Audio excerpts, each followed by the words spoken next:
Okay, we're good. All right, I'm Brian Cunningham from Morgan Elementary.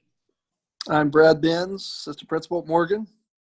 And I'm Hillary Hecox, middle school, high school principal here in Mound Ridge. We're working together to kind of compare and contrast our findings from our interview with the business manager.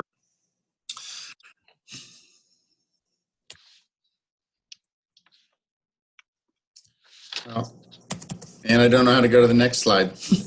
Oh, there it is. There we go. So, looking at duties, at least for Hutch is so big.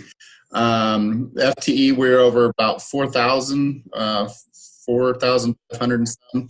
And found out through the interview, it's very, very departmentalized. There was just a few areas that she didn't oversee, one of them being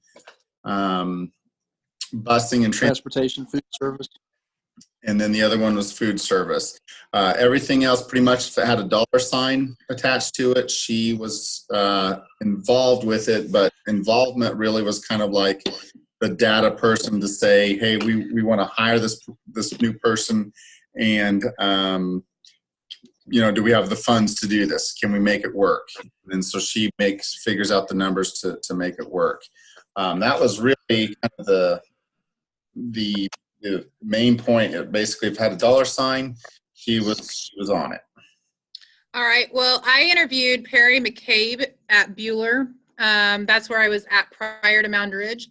I felt like that might give me a better indicator of what a business manager actually does. Here at Mound Ridge, it's our superintendent, and the board clerk helps a lot, actually, in terms of setting up the budget. They actually do it together. She kind of puts all the numbers in from a day-to-day process, and he's the one that makes the big budget and just making sure everything works out in the end.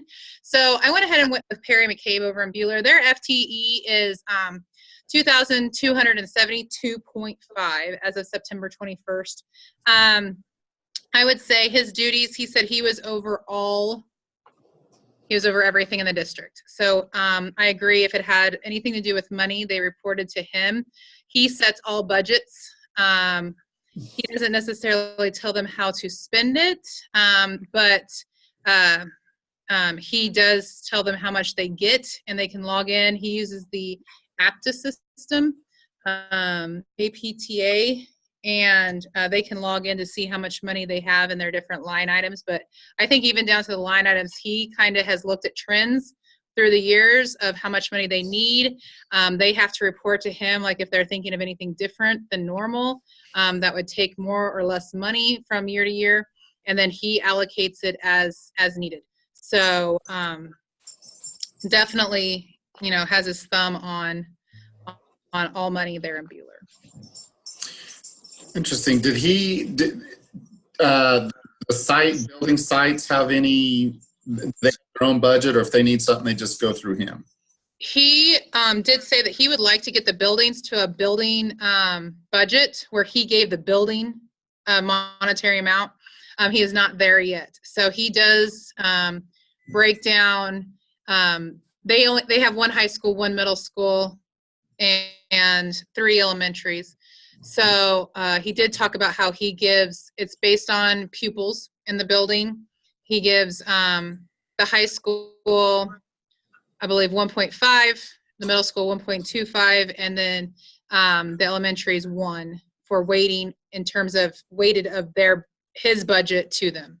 So he said he's not, the elementary principals aren't very fond of him, but he knows that it takes a lot more money to run a high school. So, but he still lines that out for them, and they still have to give their information back to him for it to all come out in the end. That's interesting. We're building based, and so each year at the beginning we get a set budgets, and there's budget lines in there that we can order and hit lines for different things. So it's pretty interesting. And talking with Julie Stuckey, who is our business, finance manager, she talked about the conversations that took place with the principals and the ad cab, what we call administrative cabinet, And with those conversations, they say, hey, we need a little bit more, a little bit less money. What did last year look like? But we didn't have the formula that it seems that he has, but building by building, I guess we're kind of in the dark on how we get the money we get. Being the largest building, we have more money than other elementary schools because we're the largest. But based on the formula, you talked about the numbers there and how they're weighted. She didn't really get into that other than they had conversations throughout the year to determine budget for schools. So. Yeah, he says it's come over time. He was actually the person who trained Dr. Schutte. That he was at McPherson before and Hayesville before, and so this is not new hat to him. And so we kind of got into that conversation of accountant versus educator in that field of business manager. And he said, very few people can get anything past me in terms of, I need more money for XYZ.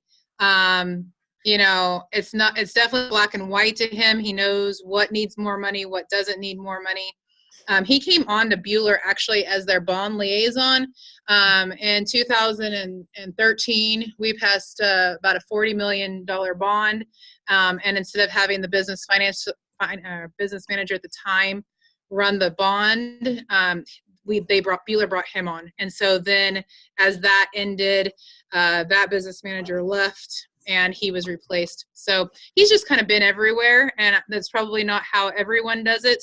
I know here at Mound Ridge, I have an office budget and my teachers have their line items, and that's pretty much it. The only thing we ask permission for is anything that we think is going to be out of building capital outlay. And that could be based on a request through the year if we feel like we need something that shouldn't come out of our actual budget that we were given at the beginning. So this Perry, it sounds like everything goes through him, but does he have a lot of decision-making power then? It appears that he does. I feel like he does. I think, kind of jumping to that political question, that was asked. I asked him and he said, absolutely not. But I think it's an example of just being trusted. And sometimes that's good and sometimes it's bad. I think in this case, it's very good that the leadership at Buhler is very trustworthy. The board trusts them. The community trusts them. He's able to back up. I got this whole big binder of all their financials. He told a story that when he first got there and he went to his first board meeting, he brought, the spreadsheets and where all the money was and where they were at for the year. And the board said, what is this? We've never known. So I think they've just, before him, trust was probably maybe wrongly placed in terms of being blind to how the money was being spent. And so they've, in turn, with him being able to prove so much to them and being able to kind of document where all the money is and what decisions are made, they've kind of given him a green light to manage their money as he sees fit. Yeah, it seems like he's kind of thinking internal politics. And when we asked that question, it was number 5 for us. And on a scale of 1 to 10, what was the impact of politics on finances? And she said 10 because legislators are always making effect. So I think she was looking at on a more of a broad scale, and he was looking at more of on a local scale, which is kind of unique too. I think he would agree, though, in an interpretation of the political climate in Topeka. Absolutely. Mm-hmm. He said he was ramping back up to start letting his legislators know where they were at. He tells stories of how impacted Buhler was when the bond or the block grants first came out, and how vocal he had to be at that point to advocate for Buhler in terms of money. So very interesting. Under insurance and allocations, Julie mentioned that we have a payroll department. She kind of oversees all of that, but those are handled under payroll and benefits. So she's not the direct director over it, but there's a that oversees that. So she kind of has a department within her own department. Gotcha. He's a storyteller. And so he was, when I mentioned the insurance, I think he's very much like that, just kind of the overseer. But he told stories, because I kind of asked it, is insurance difficult to manage or is there difficulties with it? And he he told a story in 2012, right before the bond issue. Bueller actually got dropped from their property and casualty insurance. And so they were scrambling there for a little bit. And then it was very not cost effective in the middle of block grants to find money to keep the building afloat. But they're now in a risk management group. He got them, and it sounded like it was very him directed to get the district over into this risk management group called KERMP, KERMP. And he's felt like that has helped them be more efficient and fiscally responsible when it came to insurance and allocating their money. Did something happen that caused them to be dropped? Yeah. Well, my classroom kept getting flooded. Okay, so the football field is behind Bueller High School. I don't know if you guys have ever been to Bueller, but the football stadium. So it's kind of like a concrete jungle back there, and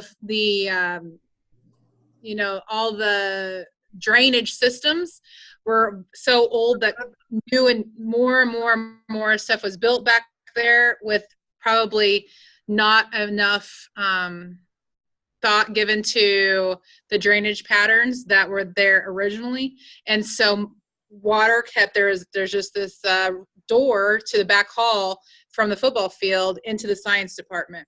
And we had a couple big floods that year, or big rainstorms, monsoons, and they would just build up back there, and it would just all release into the science department. And so it was those two big floods that did it. And it wasn't until the bond got passed that they could actually even fix the problem of the drainage. So, wow. Very good. How about controlling for fraud or auditing? Yeah, I can start on this one, and you guys can tell me how you were different. He just talked about two-way check writing in terms of accounts, and they have their own auditor that comes out and looks at all of their payroll and where the money goes and all that kind of stuff. But so all expenses were audited by Christy Red in the district. There's two-way check writing, so it's not able to pass through a money exchange. And then he always reports out they have to come up to always balance their budgets for every month. That wasn't being done prior to him, where they weren't balancing their budgets every monthly. They were doing it yearly, and so after a year, you could imagine where some of the holes might have been and where the damage might have already been caused. So wow. Yeah, we have internal and external audits, state auditor, and then they have a special ed audit as well. Cash balances and budget summary reports are run each month and are reviewed, and they're also presented to the Board of Education monthly. And then she also said they have at least 2 to 3 sets of eyes looking at all incoming revenue and outgoing expenditures daily. And secretaries are up to date on all the processes, and there's a lot of checks and balances there. But then, and one of those at the elementary level is if we were to spend obviously too much or start depleting our funds too quickly, she said that because we always have eyes on those, that they would reach out and kind of slow the process, slow the horse, and say, hey, what are you guys doing? This is what it looks like, and here's the percentage of money that you are losing that was allocated to certain things and should be used by this point in time in this year.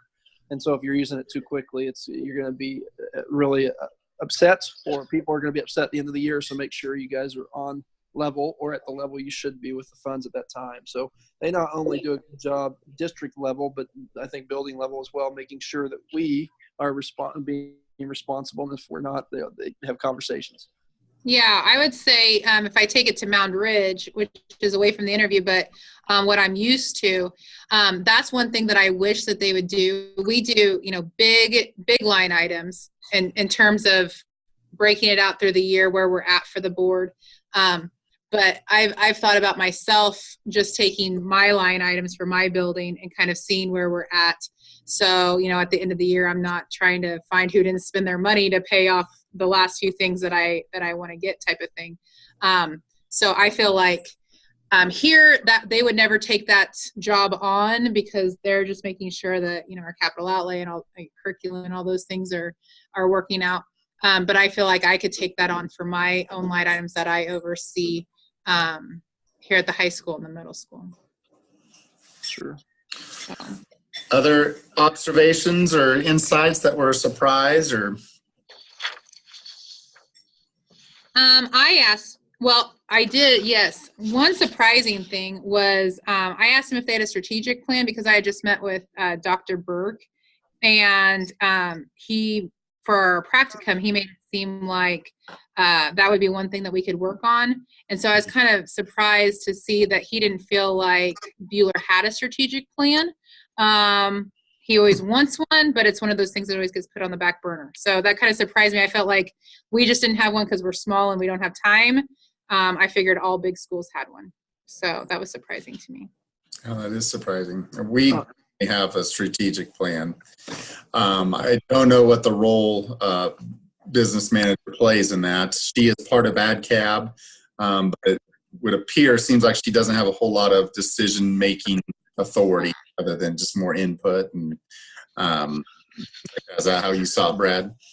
Yeah, yes, I don't think she has much input. I think she's more of the data collector and data provider, and everybody else are more of the decision makers. So, the most surprising thing was when you listen to Dr. Schutte talk about all of his many responsibilities, and I guess he does have that district level license too, and ours does not. But he seems like he's personnel, and he seems like he's transportation. He seems like he's acting superintendent, and she really is just money. If it has, like he said, like Brian said, is she more like an accountant? That's what it feels like. Yes. That's absolutely what it feels like. So. And she stressed many times, this is the assistant superintendent's responsibility. This is human resources responsibility. This is transportation. And she was very clear on her job requirements and expectations of her. Yeah, interesting. Nope. Yeah, he even had a hand in negotiations. He's like the lead negotiator for the district. Yeah. Because he knows how much money is available to be able to even put in negotiations. So, I mean, she could probably give that number to, the negotiating team, but it sounds like she would have no part in actually negotiating. That's exactly what she does. Yep, she provides the number. She's on the team, but doesn't do anything more than that. So. Yeah, it seemed more like Perry was kind of mimicked Moundridge, but with help. He could allocate, he does all the budgets and he thinks about all the stuff, but then yet he doesn't have to actually run transportation or operations or food service, whereas here, superintendent also running those. So I would say you almost have less checks and balances because you don't have that other set of eyes to do them because you're kind of all those hats. Mm-hmm. But anyways, that's interesting. The only last thing that I asked him, did you guys get into anything? It might just be because I'm in charge of CTE here. Did you guys have a conversation about career and technical education funding or anything like that? No, a lot of that's funded through the state. They get I can't remember what it's called. Perkins. Perkins loans, and then there's another loan, something with our Hutch Community College. They pick up and they get reimbursed with that. And then RCT almost has their own budget. Like that's a building base, so they get quite a bit of money and donations for that. Yeah. Yep. And that's where I live in the world of high school and having kids in those classes. And so I was just seeing what they do with their money and if they kept it separate, and it sounded very similar to what we do here at Moundridge. So yeah, very separate. All right. Well, it's good talking with you guys. Yep. Thanks again.